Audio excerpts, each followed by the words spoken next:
தங்கம் இந்திய முதலீட்டாளர்களுக்கு எப்போதும் ஒரு கவர்ச்சிகரமான சொத்தாக இருந்து வருகிறது. கடந்த சில ஆண்டுகளாக தங்கத்தின் சந்தை செயல்பாடு குறிப்பிடத்தக்க வளர்ச்சியை பதிவு செய்துள்ளது. இது முதலீட்டாளர்களின் கவனத்தை ஈர்த்துள்ளது. கடந்த ஆண்டில் தங்கத்தின் விலை 50% மேல் உயர்ந்துள்ளது. கடந்த 3 ஆண்டுகளில் தங்கம் 30% கூட்டு ஆண்டு வளர்ச்சி விகிதத்தை எட்டியுள்ளது. இந்த வளர்ச்சி தங்கத்தின் மீதான நம்பிக்கையை மேலும் வலுப்படுத்தியுள்ளது. இந்தியாவில் பண்டிகை காலங்களில் தங்கத்திற்கான தேவை மிக அதிகமாக இருக்கும். இது ஒரு பாதுகாப்பான புகலிட முதலீடாகவும் கருதப்படுகிறது. பொருளாதார நிச்சயமற்ற காலங்களில் தங்கம் ஒரு ஸ்திரமான மதிப்பை வழங்குகிறது. பாரம்பரியமான தங்கக் கட்டிகள் மற்றும் நகைகளிலிருந்து தங்க முதலீட்டு முறைகள் பரிணாம வளர்ச்சி அடைந்துள்ளன. தற்போது தங்க இடிஎஃப், இறையாண்மை தங்க பத்திரங்கள் மற்றும் தங்க பரஸ்பர நிதிகள் போன்ற பல வழிகள் உள்ளன. இந்த பல்வேறு முதலீட்டு வழிகள் முதலீட்டாளர்களுக்கு பல தேர்வுகளை வழங்குகின்றன. தங்கத்தை விற்பதன் மூலம் கிடைக்கும் ஆதாயங்களுக்கு பொதுவாக வருமான வரி பொருந்தும். இருப்பினும் சில விதிவிலக்குகளும் உள்ளன. இந்த விதிமுறைகளை தெளிவாக புரிந்து கொள்வது அவசியம். தங்கத்தை வாங்கும்போது வருமான வரி விதிக்கப்படுவதில்லை. இது முதலீட்டாளர்களுக்கு ஒரு சாதகமான அம்சமாகும். இருப்பினும் பிற வரிகள் பொருந்தும். தங்கம் வாங்கும்போது 3% சரக்கு மற்றும் சேவை வரி விதிக்கப்படுகிறது. இது தங்கத்தின் விலையுடன் சேர்க்கப்படுகிறது. தங்க நகைகளுக்கான செய்கூலிக்கு 5% சரக்கு மற்றும் சேவை வரி விதிக்கப்படுகிறது. நிதிச் சட்டம் 2026 கீழ் தங்க வரி விதிப்பில் சில முக்கிய திருத்தங்கள் செய்யப்பட்டுள்ளன. இந்த திருத்தங்கள் ஜூலை 23, 2024 முதல் நடைமுறைக்கு வரும். முதலீட்டாளர்கள் இந்த மாற்றங்களை அறிந்து கொள்வது அவசியம். இந்த மாற்றங்களில் முக்கியமானது குறியீட்டு பலன் நீக்கமாகும். பௌதீக தங்கத்தின் ஆதாயங்களுக்கு இனி குறியீட்டு பலன் கிடைக்காது. இது நீண்ட கால முதலீடுகளின் வரி பொறுப்பை பாதிக்கும். தங்க இடிஎஃப் மற்றும் தங்க பரஸ்பர நிதிகளின் ஆதாயங்களுக்கும் குறியீட்டு பலன் நீக்கப்பட்டுள்ளது. இது இந்த முதலீட்டு வழிகளுக்கான வரி விதிப்பை மாற்றியமைக்கிறது. இறையாண்மை தங்க பத்திரங்களை இரண்டாம் நிலை சந்தையில் விற்கும்போது கிடைக்கும் ஆதாயங்களுக்கும் குறியீட்டு பலன் கிடைக்காது.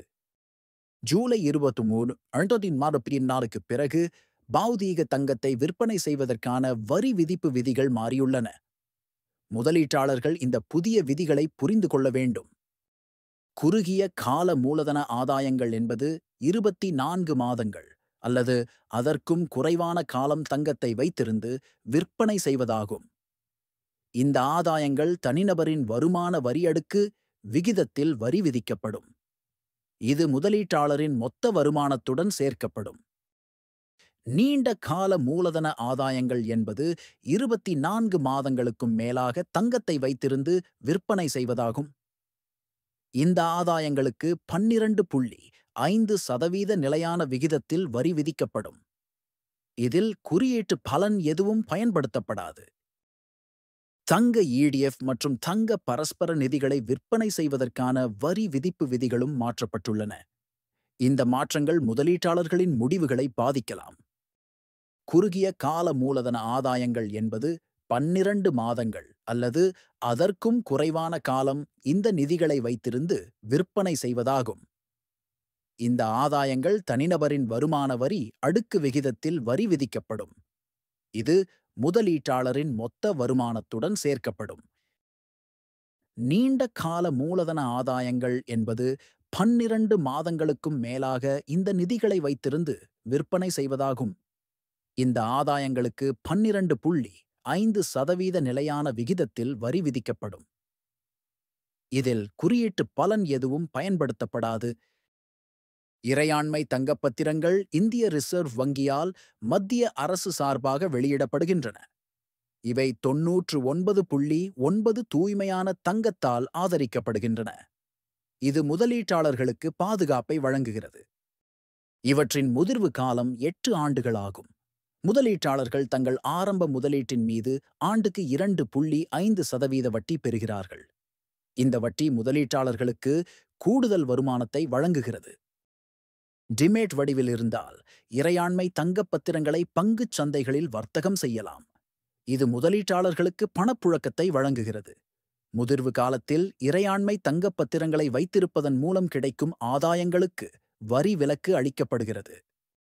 இது இறையாண்மை தங்கப் பத்திரங்களின் ஒரு முக்கிய வரிச் சலுகையாகும். முதிர்வுக்கு முன் இரண்டாம் நிலை சந்தையில் இறையாண்மை தங்கப் பத்திரங்களை விற்பனை செய்யும் போது வரி விதிப்பு மாறுபடும். 12 மாதங்கள் அல்லது அதற்கும் குறைவான காலம் வைத்திருந்தால் அது குறுகிய கால மூலதன ஆதாயமாக வரி அடுக்கு விகிதத்தில் வரி விதிக்கப்படும்.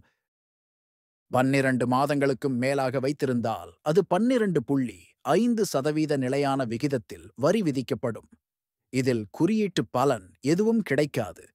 இந்த மாற்றங்கள் தங்க முதலீடுகளின் வரி பொறுப்பை மறுவரையறை செய்கின்றன. முதலீட்டாளர்கள் தங்கள் நிதி ஆலோசகர்களுடன் கலந்தாலோசித்து இந்த புதிய வரி விதிகளை புரிந்து கொண்டு செயல்பட வேண்டும். இது அவர்களின் முதலீட்டு முடிவுகளை மேம்படுத்த உதவும். இந்த வீடியோவில் உங்களுக்கு பயனுள்ள மற்றும் சுவாரஸ்யமான தகவல்களை பகிர்ந்து கொள்ள இருக்கிறோம். வீடியோவை முழுமையாக பாருங்கள். உங்களுக்கு பிடித்திருந்தால் லைக் செய்யவும், ஷேர் செய்யவும் மற்றும் எங்கள் சேனலை சப்ஸ்கிரைப் செய்ய மறக்காதீர்கள். உங்களின் ஆதரவு எங்களுக்கு மிக முக்கியம்.